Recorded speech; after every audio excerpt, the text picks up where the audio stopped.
wechego mantiere kar kae. Wadhi nyime kod twak.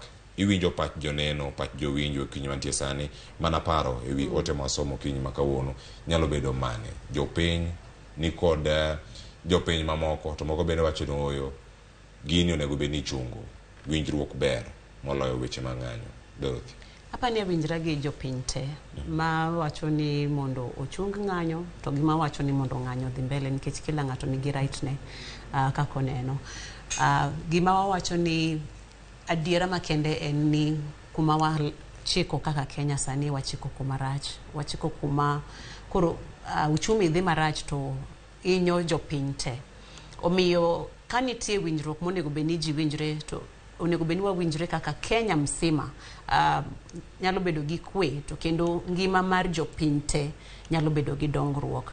Wang'iyo maber weche mag tich. Yawuoyi mang'eny onge tich. E gini seche mineno ka ng'anyo nitie ng'eny gema nitie e ndara.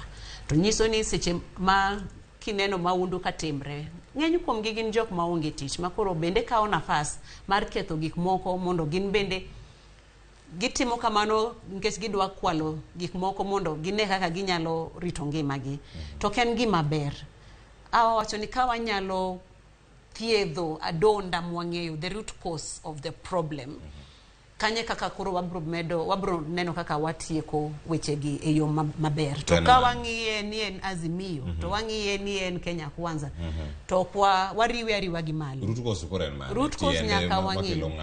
Tiende en wawacho ni uchumi.